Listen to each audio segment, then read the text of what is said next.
recently, I did a video on my personal path. I honestly should call it what put me on the path, because as been stated by others, it's usually something that kind of propels you onto the path. You have to choose it. You're not born on the path. No one is. Right. Not even LeVay's children were they born on the path. No. All right. Now, I find your story, what sort of compelled you in that direction, fascinating. Yes, it is a fascinating story. Your Romani or Gypsy, and also your Icelandic sides. Right. Yeah. Well, my grandpa came over with his family, his parents, and a whole pile of his siblings from Hungary. They were Hungarian Romani or Gypsies, and they came to Ellis Island, ended up in Gimli, Manitoba, in Canada. And then, the Icelanders came over and settled there. I think it was because of a volcano. My great-grandparents with the family. Now, Iceland being tremendously cold, Yeah. Manitoba is even colder. Oh, yeah. So those people must originally go, hey, great, we're going to North America. It's going to be warm. It's like, no. Surprise. But them, of course, Iceland being an island, a lot of fishing. So on the shores of Lake Winnipeg, right, they create this settlement. Now, they had brought over more than their fishing talents. They had brought over a lifestyle, the whole very interesting culture. Right. Oh, did they ever? Based on the ancient Viking heritage. Yeah. And also there's Viking or pagan influences in them to this day. Do you see that? Oh, absolutely. Well, I was born in Gimli too, right? And so and immersed in that Icelandic culture for all my life. But my mom was also a pagan. By the way, you're the first Icelander I ever met. There are no Icelanders in California. Come on.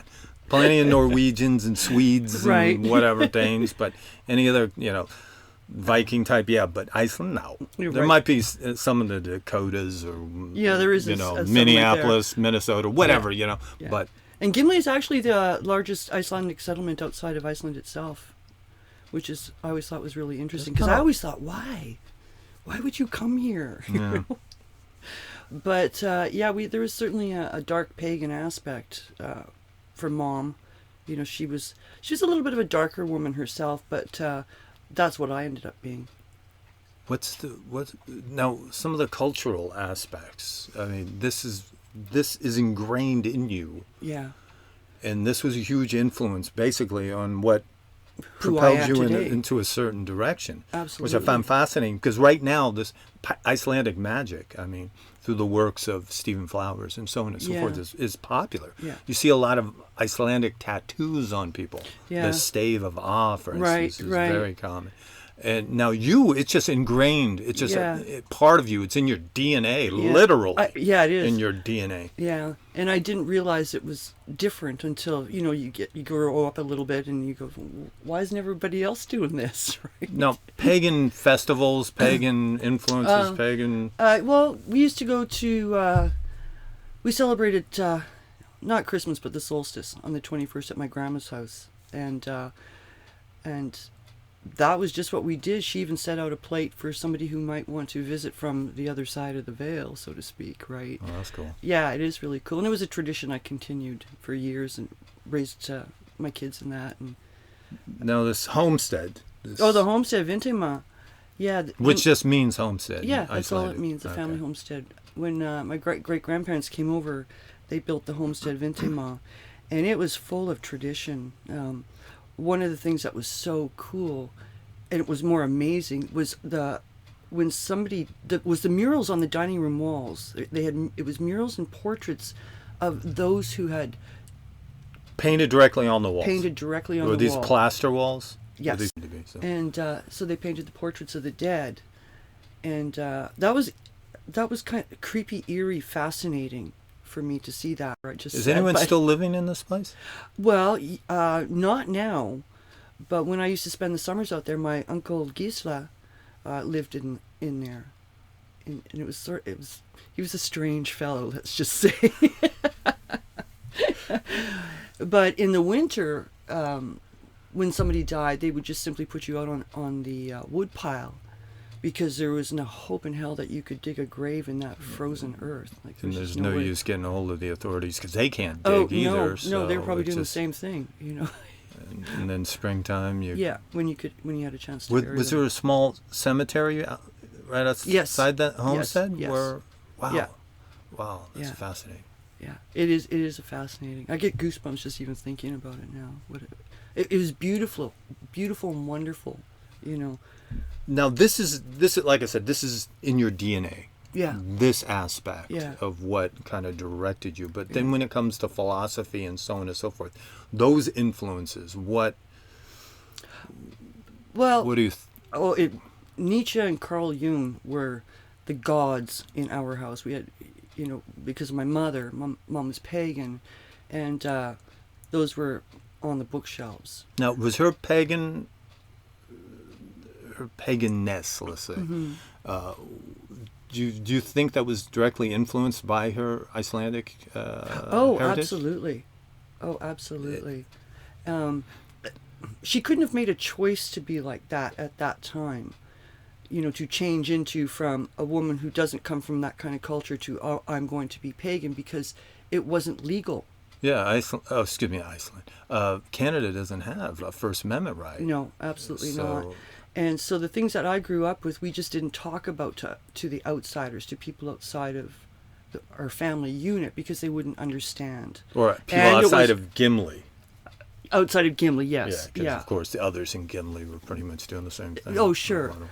Sure, but I got into a lot of trouble for it. I mean, I raised my daughter pagan completely, and ran into, and it was against the law. And they sent, and I was in the paper pushing for the legalization of it. Right, I was always in the paper for it. And, In the paper, like well, you were writing pieces yourself that were published in the absolutely. paper. Oh yeah, but then somebody complained. I don't know how it worked out, but anyway, Child and Family Services showed up at my door 3 times with the police. The ironic thing, because I'm a dark pagan, was I had symbols, Santorini symbols on my wall that I had made, and the social worker that came with the police knew what those meant, and he liked them, right? And realized you weren't They were breeding children to sacrifice. No, them. exactly. There's no blood sacrifices None of happening. that right? ridiculous satanic So- panic bullshit. Yeah, so it was finally legalized in the early '90s. But I went through a lot of hell with it because of my daughter, and people complaining, like parents complaining at school. My daughter, she's playing outside in the schoolyard. She's in like grade 2 or 3, and she's casting circles to play with her friends. Wow. And a parent complained, and the principal called me in, and she said not to worry about it, because nobody would get to leave. She was going to stand in front of Lee. Nobody could get through her to get to my daughter, right? She was a very unique woman. Wow. Yeah. That's very cool. And also, you with Halloween with Lee and Oh. Yeah. that same period too. Yeah, right? that was the same period. Yeah, I took Lee out to for Halloween, and you know, every other house said, "Oh, and your mommy's dressed up too." And like by the 5th or 6th house, somebody said that, and Lee, she was just like 5 years old or 6, and she started stamping her feet, and she goes, "My mom's not dressed up," and she was very upset. Because of your proto-Gothic appearance. or Yes, whatever you want yes. to It call was just a comfortable state for me. I was Sure. always like that as a Sure. creepy kid. You know, So what's interesting is you had no choice in a sense of becoming who you are in a lot of, even though you chose, like I said, you have to choose the path. yeah. But you're just, that basic upbringing just kind of it was like a wind on your back, and it's Oh, kind sure. of propelled you in that Yeah. direction. Yeah. But I took it one step further, maybe multiple steps further. There was a madness that I had to deal with, and at the end of that madness, Madness family related. absolutely, yes. And the only thing that I had left was myself.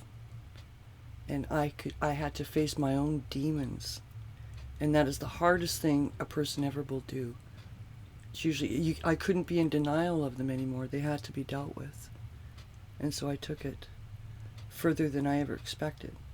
And I think further than a lot of my family ever did. So the path, the left-hand path, is it's you find a comfort there then. Oh, absolutely. I was the creepy kid, dressed in black, but I did that for, it was comfortable. I was comfortable in my own company, and the dark is not a scary place. It's a place of observation, is how I look at it. You can observe from the shadows. Exactly. And learn.